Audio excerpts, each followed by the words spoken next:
میرے عزیزوں، چند ایک گزارشات میں نے بھی تھوڑے سے وقت میں آپ کی خدمت میں عرض کرنی ہے۔ ہم جو کچھ بھی کرتے ہیں، جو بھی سوچتے ہیں اور جو بھی بولتے ہیں، ہماری ساری باتیں ہماری ذاتی نہیں ہوتی۔ ہماری سوچوں پر ہمارے ماحول کا بہت زیادہ اثر ہوتا ہے۔ جو لوگ بلوچستان میں رہتے ہیں، ان کے بچوں کو اپنی مادری زبان سیکھنا نہیں پڑتی، بس ان کے والدین بولتے رہتے ہیں تو انہیں وہ زبان آ جاتی ہے۔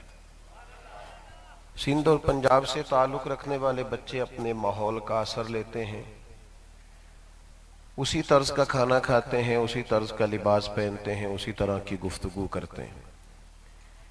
انسان کچھ تسلیم کرتے ہیں اور کچھ اس بات کو تسلیم نہیں کرتے۔ بہرحال ہماری سوچوں پر بہت سارا اثر ہوتا ہے دوسروں کا۔ جتنے لوگ دنیا کے اندر حق پر قائم رہتے ہیں نا، وہ بھی بہرحال کسی مضبوط عقیدے کے شخص کے پاس بیٹھتے ہیں تو ان کے عقائد مضبوط ہو جاتے ہیں۔ اور بہرحال جہاں جہاں کمزوریاں آتی ہیں، لوگ کچی پکی باتیں کرتے ہیں، اور کسی جگہ اگر کسی فکری کمزوری کا اظہار کرتے ہیں تو اس کی وجہ بھی یہ ہوتی ہے کہ بعض ایسے لوگوں کے پاس اٹھنا بیٹھنا شروع کر دیتے ہیں جہاں سے وہ کمزوری ان پر آ جاتی۔ انسان بہرحال اپنے ماحول سے سیکھتا ہے۔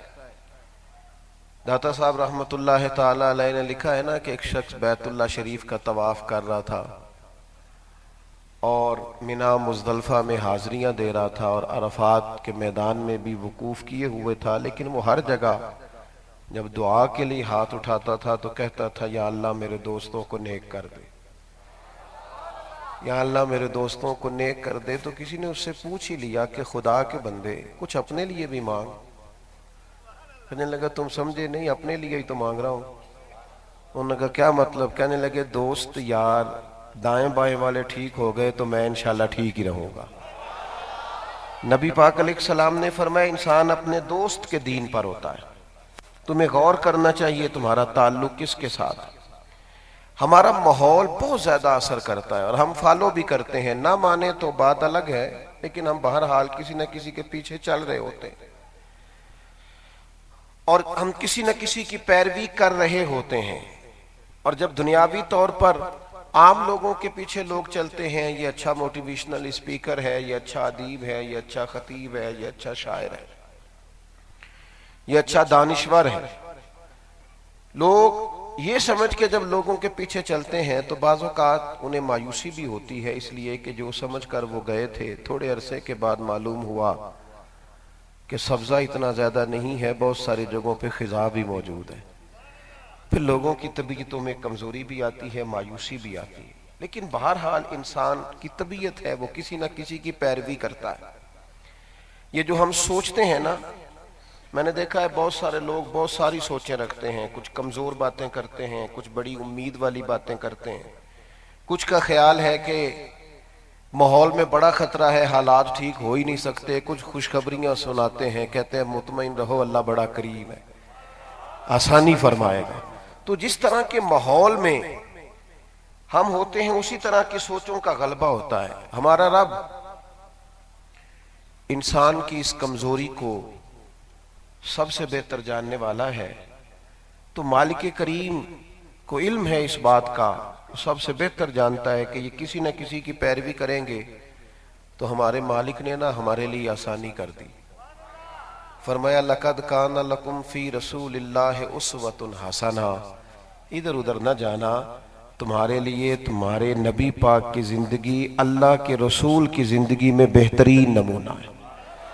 تم رسول خدا کی زندگی کی طرف دیکھنا، اپنی سوچوں کے تعین کے لیے، عقائد کی مضبوطی کے لیے، توانائی سے جینے کے لیے، طاقتور وقت گزارنے کے لیے، بھرپور اور معمور زندگی گزارنے کے لیے، زندگی میں کوئی کارنامہ سر انجام دینے کے لیے، سر اٹھا کر جینے کے لیے، انشراح صدر کے لیے، قلبی اطمینان کے لیے، تقوی کے لیے، جس مقصد کے لیے بھی تم محبوب کی زندگی کی طرف دیکھو گے، اللہ تمہیں اپنے فضل سے محبوب کے دروازے سے خیرات عطا فرمائے گا۔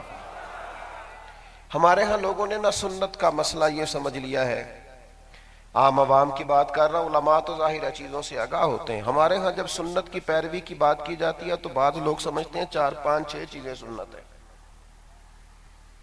4 5 6 چیزوں میں لوگ اسوہ حسنہ کو بند کرنا چاہتے ہیں۔ مثلا بعض لوگوں کا خیال ہوتا ہے کہ داڑھی رکھ لی، پگڑی باندھ لی، لباس کو سفید پہن لیا اور مسواک وقت پہ کرتا ہے اور میٹھا کھانے کو بھی یہ اچھا جانتا ہے، تو شاید یہی 5 6 7 سنتیں ہیں اور اسی کے اندر شاید ساری چیزیں بند ہیں۔ داڑھی بہت عظیم سنت ہے۔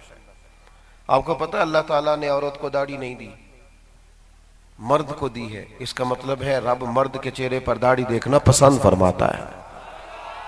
امامہ بڑی عظیم سنت ہے، یہ تاج ہے عرب کے سر کا، یہ بڑی سعادت ہے۔ مسواک سے نبی پاک علیہ السلام نے بڑی محبت فرمائی، فرمایا امت پر گرانا محسوس کرتا تو ہر وضو کے ساتھ ضروری قرار دیتا۔ لیکن میرے عزیز ایک بات کو اپنے ذہن میں رکھیں کہ جب ہم کہتے ہیں نا ہم نے حضور کے اسوہ حسنہ پہ عمل کرنا ہے، تو پھر آپ اس کو 2 4 5 چند چیزوں کے اندر محدود نہیں کر سکتے، اس کے اندر بہت بڑی وسعت ہے۔ مثلا میں دیکھتا ہوں کہ کسی سے کہا جائے نا کہ فلاں آدمی کے اخلاقیات کیسے ہیں، تو عوام کا یہ خیال ہوتا ہے کہ فقط میٹھا بولنا اخلاق ہے، حالانکہ میٹھا تو لوگ اپنے مطلب کے لیے بھی بولتے ہیں، اور بعض لوگ میٹھا بولتے نہیں، ان کی ٹریننگ ہوتی ہے کہ تم نے بولنا ہی میٹھا ہے۔ بہت بڑی برانڈ پہ آپ چڑھ جائیں، سیڑھیاں، بڑی مہنگی دکان ہے اور وہاں جو سیل مین ہے اس کی بڑی زبردست سیلری ہے، بہت سارے پیسے کماتا ہے، لاکھوں میں اس کی تنخواہ ہے۔ آپ نے چند ہزار روپے کی کوئی چیز لینی ہے، آپ اگر اس کی دکان پہ چلے جائیں اور آپ جا کے کئی نخرے بھی دکھائیں کہ یہ والی نہیں دوسری دکھا، اور نہیں یار یہ بھی ٹھیک نہیں دوسری دکھا، تو ذرا بھی شکن نہیں لاتا اپنے ماتھے پر۔ جو آپ کہیں گے وہ آپ کو دکھائے گا، جیسے جیسے آپ بات کریں گے آپ کو ڈیل کرے گا، جیسے جیسے آپ کا غصہ بڑھے گا ویسے ویسے اس کی چہرے پر مسکراہٹ بڑھے گی۔ لیکن جب آپ بغیر کچھ لیے دکان سے اتر آتے ہیں نا، تو پھر وہ کہتا ہے 2000 کی چیز لینی ہوتی ہے اور نخرہ دیکھو اس کا کتنا ہے۔ تو کیا خیال ہے آپ کا، یہ بندہ یہ اس کا اخلاق ہے یا اس کی ٹریننگ ہے؟ یہ ٹریننگ ہے۔ اس کو کہا گیا ہے کہ میاں گاہک 10 روپے کا ہے یا 10 لاکھ کا ہے، تم نے تلخ بات، اپنے مطلب کے لیے بھی لوگ میٹھا بولتے ہیں۔ خدا را سنت کا، شریعت کا، اسوہ حسنہ کا وسیع مفہوم ہے، اس کو 5 4 10 چیزوں میں قید نہ کریں۔ میٹھا بولنا بھی اخلاق کا حصہ ہے، لیکن فقط میٹھا بولنا ہی خلق نہیں، بلکہ ہمیشہ سچ بولنا اخلاق ہے، صحیح بات کرنا، صحیح گواہی دینا۔ اور میرے عزیزو، حضور کی جس ادا سے سب سے پہلے دنیا کو آشنائی ہوئی تھی نا، سب سے پہلے جس ادا سے لوگوں نے نبی پاک علیہ السلام کو جاننا شروع کیا تھا، جس ادا سے سب سے پہلے لوگ حضور سے متعارف ہوئے تھے، وہ تو نبی پاک کا صادق اور امین ہونا ہے، کہ سچ بولتے ہیں، دیانتدار ہے۔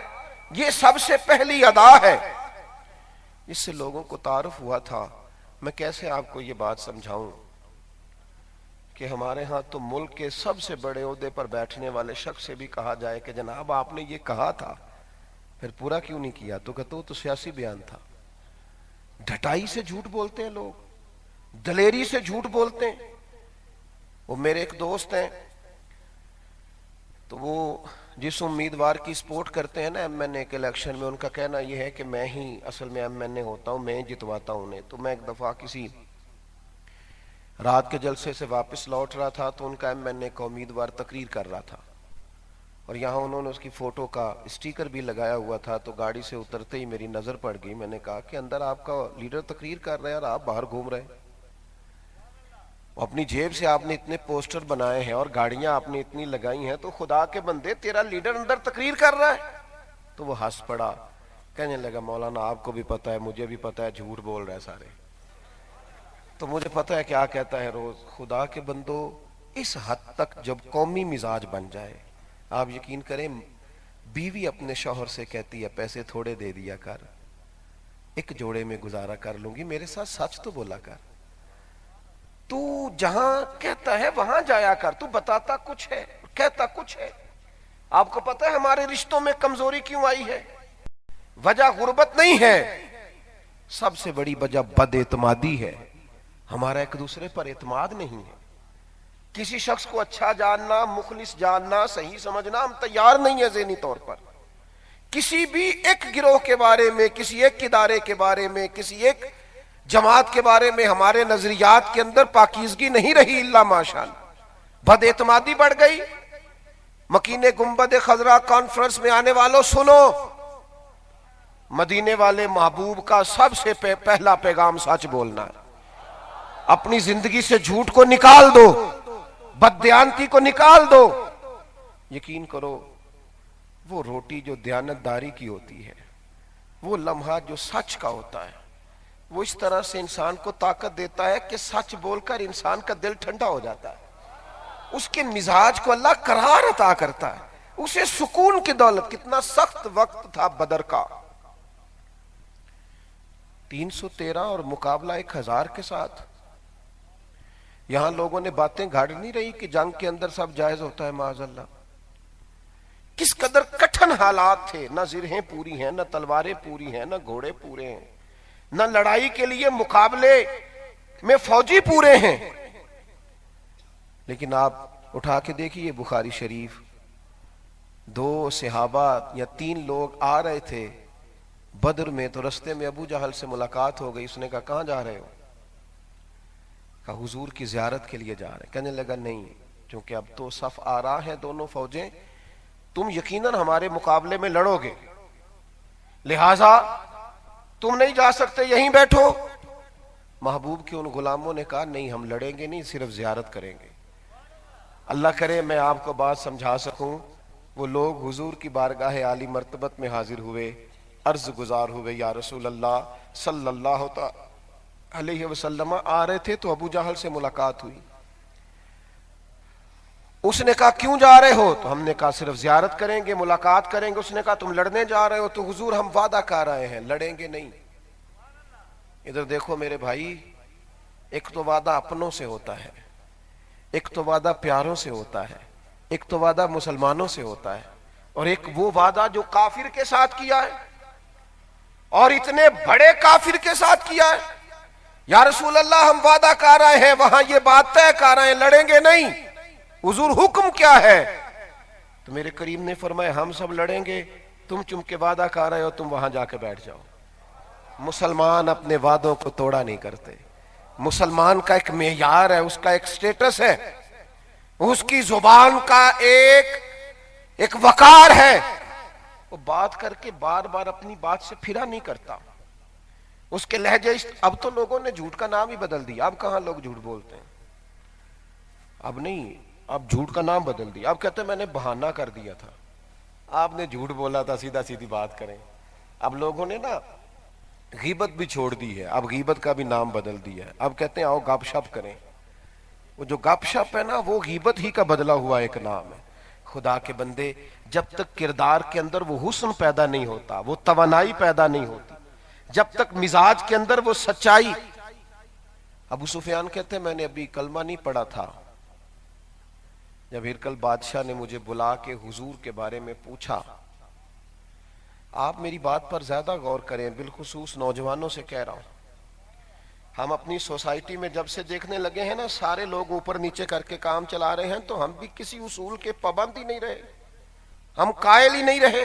ہمارا مزاج، ہمارے استاد صاحب نا عید کی نماز کا اعلان فرمایا کرتے نا، رمضان شریف کے آخری جمعہ میں عید کی نماز کا اعلان ہوتا تو فرماتے بھئی 9:15 بجے تک سب مسجد میں یا عیدگاہ میں آ جانا، مناسب وقت پر جماعت کھڑی کر دی جائے گی.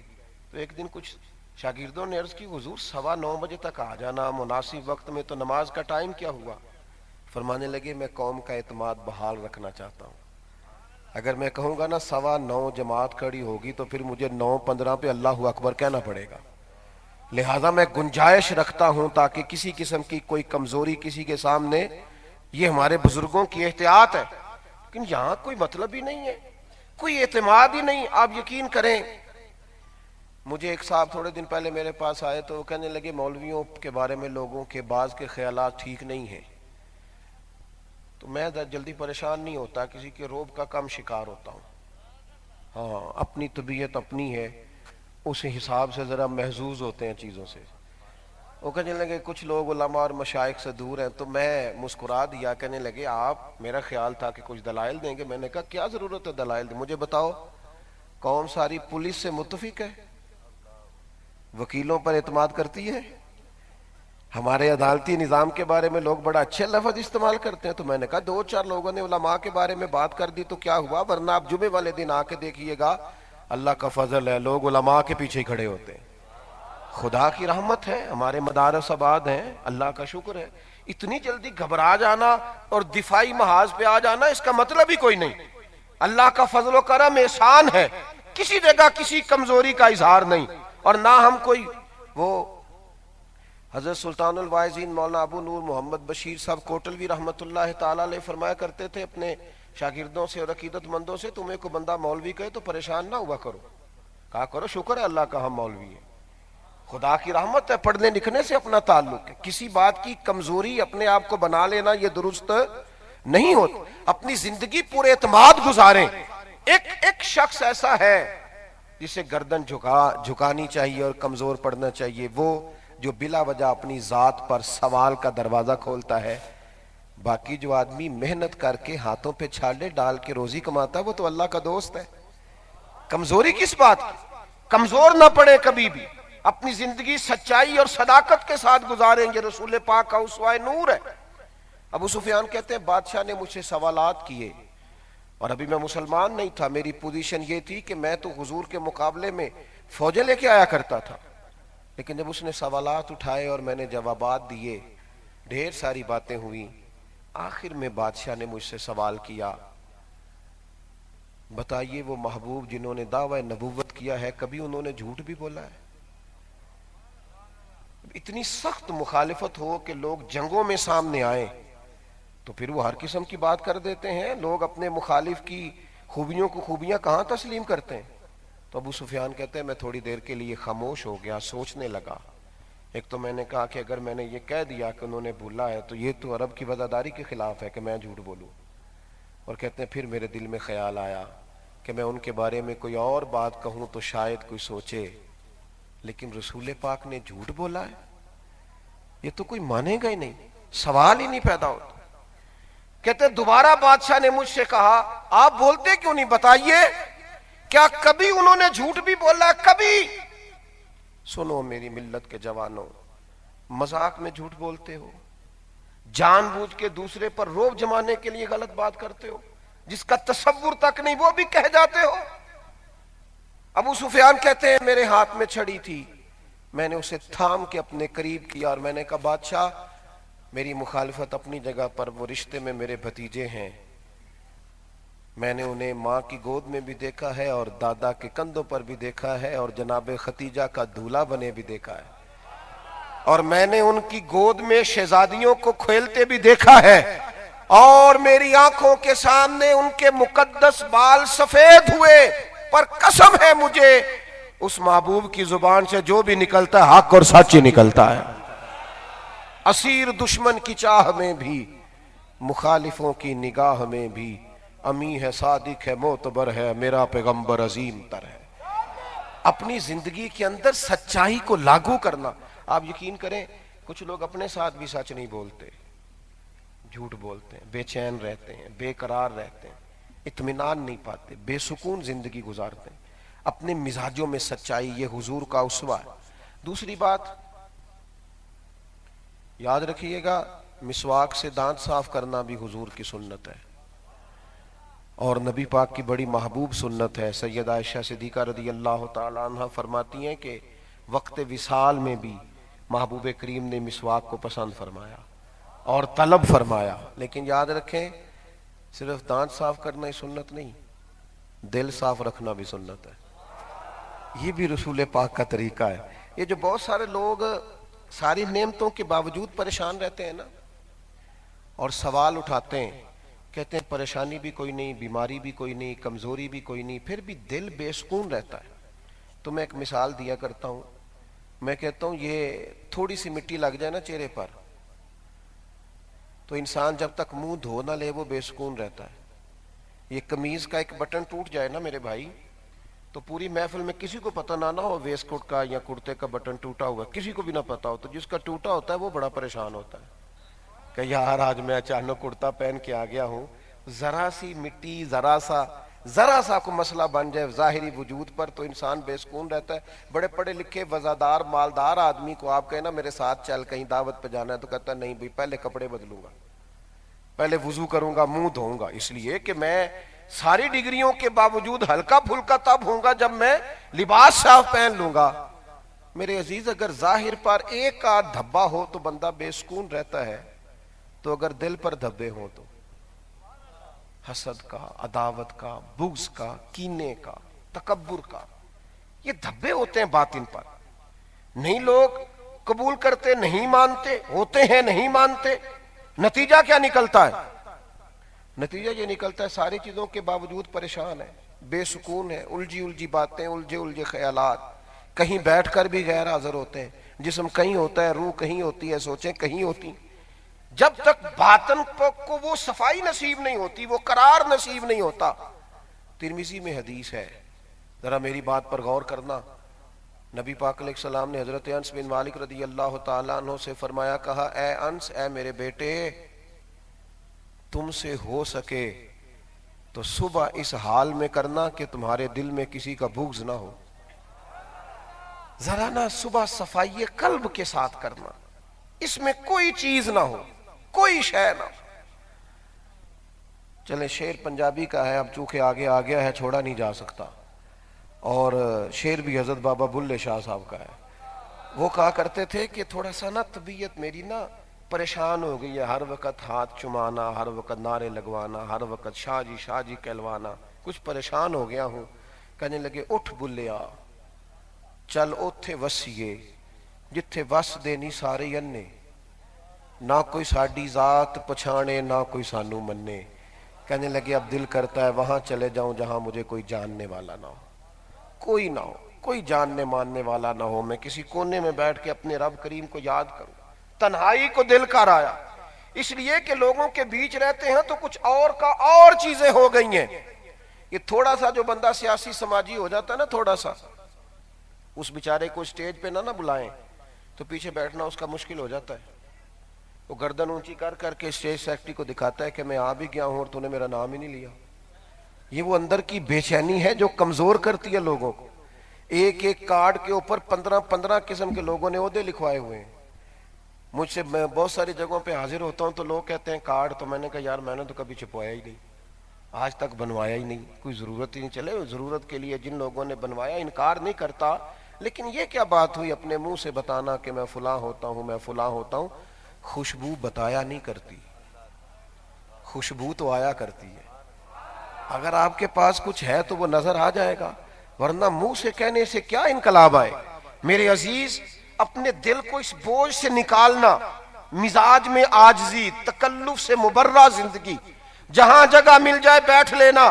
جو لوگ پروٹوکول مانگتے ہیں، مفت کا اپنے آپ کو باعزت بنا لیتے ہیں اور بعض لوگوں پر بوجھ بنتے ہیں، وہ تکلیف برپا کرتے ہیں، وہ لوگوں کے لیے پریشانی کا باعث ہوتے ہیں۔ آپ جہاں بیٹھے ہوں کسی کے لیے تکلیف کا باعث نہ ہو، آپ جہاں ہوں ٹھیک ہو، کوئی کسی۔ حضرت انس بن مالک کی بیان کرتے ہیں، کہتے ہیں ایک شخص آیا تھا حضور کی بارگاہ میں، تو اس نے نا صحابہ کو مؤدب دیکھا تو وہ کانپنے لگا، تو حضور نے فرمایا کیوں کانپتے ہو؟ تو غریب آدمی تھا، بندہ غریب مفت میں پریشان رہتا ہے، غریب آدمی تھا۔ عرض کرنے لگا یا رسول اللہ صلی اللہ علیہ وسلم، میں مدینے کی اسٹیٹ کے سربراہ کے پاس آیا ہوں، ڈر آتا ہے۔ عرب کے جو بڑے لوگ ہیں اگر ان کو کوئی بات ناگوار گزرے تو وہ ناراض ہو جاتے ہیں۔ میں سربراہ مملکت کے پاس، بات کہاں کی تھی، چلی کہاں گئی؟ قاضی اجاز علیہ رحمہ فرماتے ہیں کہ نبی کریم کی آنکھوں میں آنسو آ گئے، اور حضور فرمانے لگے نا بھائی، تو کسی بادشاہ کے پاس نہیں آیا، تو اس بیٹے کے پاس آیا ہے جس کی ماں گوشت کے خشک ٹکڑے کھا کے بھی گزارا کر لیتی تھی۔ بالکل گھبرانے کی ضرورت نہیں، آسانی لوگوں کے لیے، گنجائش۔ نبی کریم علیہ السلام نے فرمایا اے انس ہے میرے بیٹے، صبح اس حال میں کرنا کہ تمہارے دل میں کسی کے لیے بغض نہ ہو۔ اور حضور فرمانے لگے یہ میری سنت ہے، یہ میرا طریقہ ہے، اپنے دل کو صاف رکھنا لوگوں کے لیے، نکال دو یہ ساری چیزیں۔ حضرت سلطان باہو نے فرمایا تھا، دل دریا سمندروں ڈونگے، کون دلاں دیاں جانے، 14 طبق میرے دلے دے اندر، میں تمبو وانگوں تانے۔ اپنے دل کو بڑا کرو، اس میں کشادگی پیدا کرو، اس دل سے یار اگر کسی نے کچھ کہہ بھی لیا ہے تو کیا ہو گیا، کیا ہے ہم، میں علماء کی مشائخ کی بات نہیں کرتا، 2 آدمی اگر مجھ پر تنقید کر بھی جائیں تو کیا حرج ہے، کیا ہوں میں بھلا۔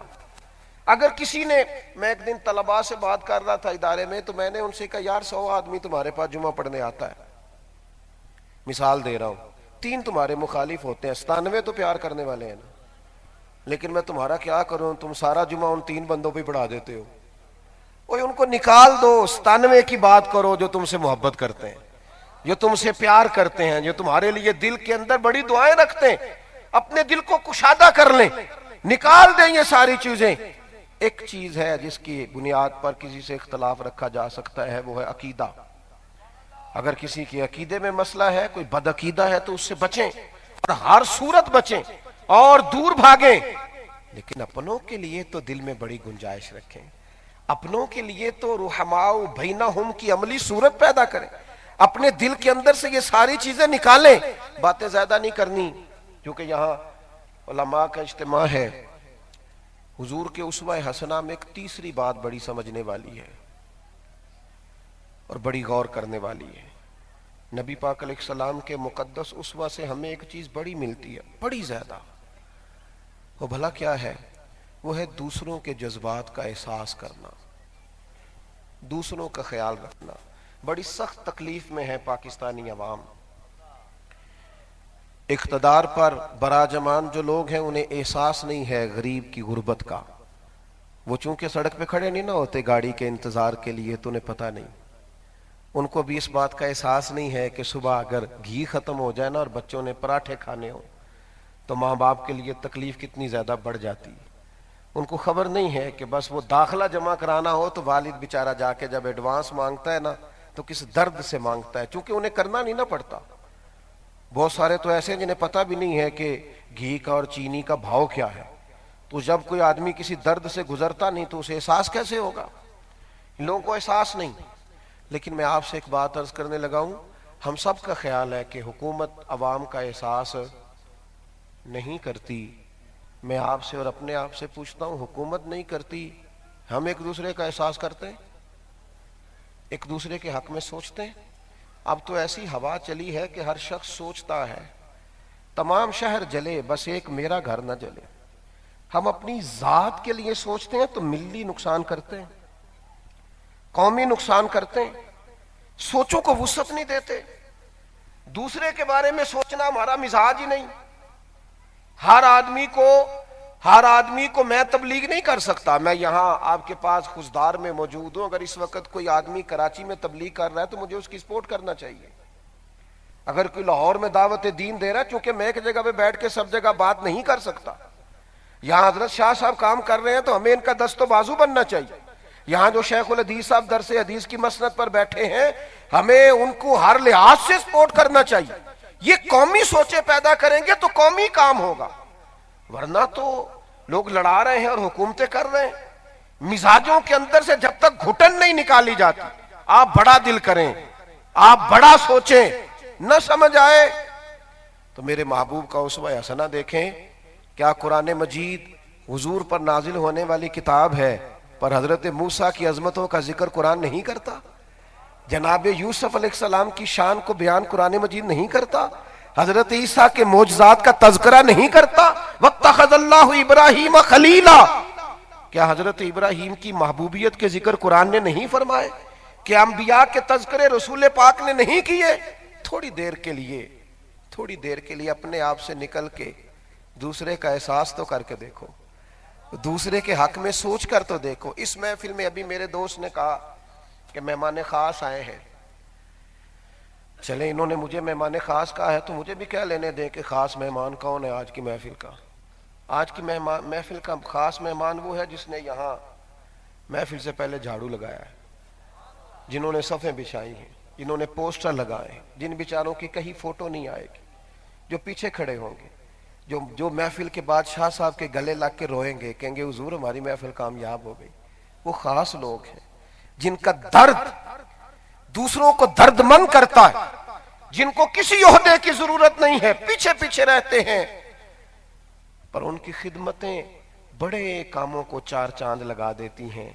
بڑا زیادہ میرے ادارے کے باہر بھی یہی لکھا ہوگا، بانی پیر صاحب ہیں، لیکن جو بندہ فجر کی اذان پڑھتا ہے اس کا بھی بڑا کنٹریبیوشن ہے میرے بھائی، اور جو اس کے لیے کسی قسم کا بھی معامل بنتا ہے وہ بھی بانیان میں شامل ہے۔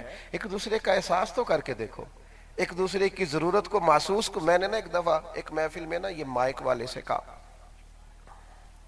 یہ ساؤنڈ والے سے، میں نے کہا یار تو اتنی تقریریں سنتا ہے تو نماز نہیں پڑھتا، وجہ کیا ہے؟ وہ کہنے لگا جناب آپ کو پتہ ہی نہیں میں کس خوف میں محفل سنتا ہوں، اگر ذرا سا مائک اوپر نیچے ہو گیا تو میں گیا۔ وہ کہنے لگا میری ضرورت اور میری حیثیت محفل میں آپ چھوڑے کیا بات کرتے ہیں، میں تو خوف کے، اب یہ بند بھی ہو جاتا ہے، مشین ہے، کمی بیشی بھی آ جاتی ہے، لیکن مزاج میں شدت پیدا کر لینا یہ بہرحال بات درست نہیں ہے۔ عزیز بھائی، احساس دوسروں کا، یہاں علماء بیٹھے ہیں، پوچھ لینا، تصدیق کریں گے میری بات کی۔ ایک امام نے صرف نماز لمبی پڑھائی تھی، صرف نماز، قرآن مجید زیادہ پڑھا تھا، اللہ کے رسول ناراض ہو گئے، فرمایا میں لوگوں کو دین کے قریب کرتا ہوں تو دور کرتا ہے، معتدل نماز پڑھایا کر۔ خود رسول کریم نے فرمایا، نبی پاک کا فرمان ہے، صرف مجھے اپنا ہی احساس ہے، صرف میرا ہی پروٹوکول ہے، فقط مجھے ہی نیند آتی ہے، میرے ہی بچوں کو کھانا کھانا ہے، صرف میری ہی قدر ہونا چاہیے۔ نبی پاک علیہ الصلوۃ والسلام نے فرمایا، کریم محبوب فرمانے لگے، میرا دل کرتا ہے، میرا دل کرتا ہے، میرا اور آپ کا جب دل کرتا ہے تو ہم پھر کوئی پرواہ کرتے ہیں؟ حضور فرمانے لگے میرا دل کرتا ہے میں لمبی نماز پڑھاؤں، لیکن فرمایا میں نماز پڑھا رہا ہوتا ہوں، پیچھے سے کسی بچے کے رونے کی آواز آتی ہے، میں نماز مختصر کر دیتا ہوں۔ یا رسول اللہ، رب کی نماز میں بھی بندوں کا خیال، عزیز علیہ ما عنتم حریص علیکم بالمؤمنین رؤوف الرحیم، یہ بھی حضور کا اسوہ حسنہ ہے۔ فرمایا میں نماز مختصر کر دیتا ہوں تاکہ کسی کو تکلیف نہ ہو، بیٹے کی ماں کو تکلیف، تو بھی تھوڑا احساس پیدا کرنا، تھوڑا خیال کر، تھوڑا دوسروں کے بارے میں۔ ایک جگہ سے کچھ لوگ آ گئے، کہنے لگے کوئی امام صاحب دے دیں، مسجد میں نماز پڑھا دیا کریں، تو میں نے ایک طالب علم سے کہا آپ چلے جائیں وہاں امامت کر دیں۔ مجھے کہنے لگے ان کی خدمت کیا کرنی ہے؟ میں نے کہا یہ کوئی پوچھنے والی بات ہے، جتنا آپ کے گھر کا خرچہ ہے اس کا حساب لگا لیں اور ان کے گھر کا بھی خرچہ لگا دیں۔ وہ پریشان ہو گئے، جس طرح آپ سارے نہیں ہو گئے کہ اتنی تنخواہ لگا دیں امام صاحب کی جتنا ہمارے گھر کا خرچہ ہے، یہ کیسے ممکن ہے؟ آپ کا تو مجھے نہیں پتا، میں ایک دو جگہ پہ نشستوں پہ گیا تو وہ نا 27ویں شب کو، رمضان شریف کی 27ویں رات کو امام مسجد کو اور صلاۃ التراویح کے امام کو سوٹ دے رہے تھے، کپڑے دے رہے تھے۔ تو میں نے ان سے پوچھا، مجھے لگتا ہے یہ کپڑے آپ اس لیے دے رہے ہیں کہ اب اس کو سی کے کوئی نہ دے، یہ حکم رمضان کو دینا چاہیے تاکہ کوئی درزی بنا تو دیتا قیمتی جوڑا۔ کیا معنی ہے ان چیزوں؟ ہم کیوں نہیں سامنے والے کی جگہ پر بیٹھ کے سوچتے کہ یار وہ اس کے بچے بھی، یہ دیکھیں نا، ایک مکان کے سامنے ہوم ڈیلیوری والا کھڑا ہے اور 10,000 کا پیزا شوارما برگر لیے کھڑا ہے، اور اس کے ساتھ والے کوارٹر میں اسی شخص کا ملازم رہتا ہے جس کے بچے 10,000 کا راز کو فاسٹ فوڈ کھاتے ہیں۔ 7 کوارٹر سے اٹھ کے اس غریب نے مالک سے کہا ہے کہ مجھے 10,000 ایڈوانس مل جائے تو میرا بل جمع ہو جائے گا۔ تو یہ جس کے بچے ایک رات میں 10-15,000 کھا جاتے ہیں، وہ اس کو مشورہ دے رہا ہے اپنے خرچے کم کر، تیرے خرچے بڑے زیادہ ہیں، او خدا کے بندے تو بھی تھوڑے کم کر لے، تو بھی تھوڑا احساس پیدا کر لے۔ کیا تیرے لیے اتوار اور ہے؟ میں بات سمیٹنے لگا ہوں، میری بات پر توجہ کرنا۔ اللہ کے محبوب احساس کرتے، طبیعت میں احساس رکھتے، دوسروں کے لیے جذبات رکھتے۔ آپ کبھی احادیث مبارکہ کا مطالعہ کریں تو آپ کو درجنوں روایات ملیں گی۔ حضور فرماتے ہیں دل کرتا ہے تہجد کی نماز ضروری قرار دوں پر تمہیں تکلیف ہوگی، دل کرتا ہے ہر وضو کے ساتھ مسواک ضروری قرار دوں پر تمہیں تکلیف ہوگی. جگہ جگہ آپ کو ایسی چیزیں ملیں گی. اور سیدہ عائشہ صدیقہ رضی اللہ تعالیٰ عنہ فرماتی ہیں دو چیزوں میں اگر حضور کو اختیار دیا جاتا امت کے لیے تو آسان چیز کو اختیار فرماتے. آسان چیز, لوگوں پر آسانی کرتے. ہم کیوں نہیں ایک دوسرے کے لیے آسانیاں پیدا کرتے؟ ہم نے کیوں مفت کے پروٹوکول رکھے ہوئے ہیں؟ سڑک پر وزیر چڑھ جائے پھر بھی غریبوں کو رستہ نہیں ملتا, اور اللہ خیر کرے کو پیر چڑھ جائے پھر بھی رستہ نہیں ملتا. فقیروں کو استقبال سے کیا لگے؟ ان کو کیا لگے کہ 10 گاڑیاں آگے ہوں تو 10 پیچھے ہوں تو پھر وہ چلیں گے؟ وہ تو فقیری کا درس دینے والے لوگ. ان کی گاڑی دیکھ کے, ان کا آنا جانا دیکھ کے غریب آدمی کیوں پریشان؟ اس کے دل میں کیوں احساس پیدا ہو؟ اگر یہ طبقہ بھی غریبوں کے بارے میں نہیں سوچے گا, کون سوچے گا؟ ان کی اشک شوئی کون کرے؟ جس کے پاس جو آیا ہے وہ بن کے بیٹھ گیا الا ماشاءاللہ. دوسروں کے بارے میں سوچیں. میری بات مکمل ہو گئی. سیدہ طیبہ طاہرہ حضرت عائشہ صدیقہ رضی اللہ تعالیٰ عنہ فرماتی ہیں ایک دن میرے قریب مجھ سے فرمانے لگے, حضور فرمانے لگے, عائشہ جب مجھ سے راضی ہوتی ہو پھر بھی مجھے پتہ چل جاتا ہے, اور جب تمہارے دل میں کوئی بات ہوتی ہے تو تب بھی مجھے پتہ چل جاتا ہے. تو سیدہ کہتی میں ہمہ تنگوش ہو گئی, مار ہوئے میں اور آپ سے ناراض. تو حضور فرمانے لگے بتاؤں پھر؟ میں نے کہا بتائیے. کہا عائشہ کبھی کبھی قسم اٹھاتی ہو؟ حضور اٹھاتی ہوں. فرمایا جب خوش ہوتی ہو تو کہتی ہو رب محمد کی قسم صلی اللہ علیہ وسلم, اور جب تمہارے دل میں کوئی بات ہوتی ہے پھر کہتی ہو حضرت ابراہیم خلیل کے رب کی قسم. پھر حضرت ابراہیم کی نسبت سے حضرت عائشہ صدیقہ کہتی ہیں لوگوں میں تمہیں بتا نہیں سکتی میرے دل کی کیفیت کیا تھی. حضور آپ لفظوں سے اندازہ کر لیتے ہیں کوئی کیا سوچ رہا ہے. یہاں تو نا بیچاری خاتون صبح سے منتظر ہے میرا خامند آئے گا 2 باتیں کروں گی, یہ اس کا لباس ہے. لیکن یہ آ کے کہتا چپ کر جا میں تھکا ہوا آیا ہوں, پیچھے ہٹ تیری کی حیثیت ہے. معاذ اماں انتظار کر رہی ہے 2 دکھڑے بیان کرنے. بچوں کا دل کرتا ہے ابا سے لپٹنے کو, لیکن ابا کے پاس تو وقت ہی نہیں ہے, وہ تو ٹائم ہی نہیں دیتے, وہ تو جانے کون سی مصروفیت اوڑے ہوئے ہیں. سیدہ کہنے لگی فرماتی ہیں حضور فرمانے لگے جب تم قسم اٹھاتی ہو تو جناب ابراہیم کے نام سے. حضرت عائشہ صدیقہ کہتی ہیں میں کیا میری کیفیت تھی؟ فرماتی ہیں میں نے پھر قسم اٹھائی. میں نے کہا یا رسول اللہ مجھے رب محمد کی قسم ہو, میری زبان سے نام ہی جاتا ہے میرے دل میں آپ ہر وقت موجود رہتے ہیں, میرے دل میں آپ ہر وقت رہتے ہیں. رشتوں کا احساس. نوجوانوں تھوڑا سویا کرو یار, تھوڑے مطالبے کیا کرو. اپنی زندگی کی زیادہ تر خوشیاں اپنے بڑوں کے نام کر دو. اگر اپنے والدین کو ٹائم دو گے نا تو ان کی دوائیاں کم ہو جائیں گی. ان کو کپڑوں سے دوائی سے زیادہ تمہارے وقت کی ضرورت ہے. تمہاری اماں کا دل کرتا ہے یہ مجھ سے مطالبات کرے, خواہشات کرے, میرے ہاتھ کے پکے ہوئے کھانے کی فرمائش کرے. ان کو ٹائم دو. تمہاری اہلیہ کو اللہ نے تمہارا پردہ بنایا ہے اور تم اس کا لباس ہو, وہ تمہارا لباس ہے. اس کے لیے اپنے دل میں نرمی پیدا کرو. اللہ کے محبوب علیہ الصلوۃ والسلام نے ہمیشہ کہا کہ غلاموں اور عورتوں کے بارے میں تمہیں نصیحت کرتا ہوں, ان کے ساتھ نرمی کا سلوک کرنا, غریبوں کی دلجوئی کرو. غریب کو آٹے کا تھیلا بھی ضرور دو, لیکن سب سے زیادہ ضرورت یہ ہے کہ اسے عزت دو. اپنے ساتھ بٹھا کے کھانا کھلاؤ, اونچی نشست پر بٹھاؤ. اس کے اندر سے یہ احساس ختم کرو کہ میں شاید سوسائٹی سے کٹا ہوا ہوں. مکین گنبد خضرا کانفرنس میں آنے والوں اپنے دلوں میں وہ قرار, وہ اطمینان لاؤ جو رسول رحمت علیہ السلام نے ہمیں دیا ہے. اور یہ بھی یاد رکھنا محبوب نذیر ہیں تو بشیر بھی ہیں.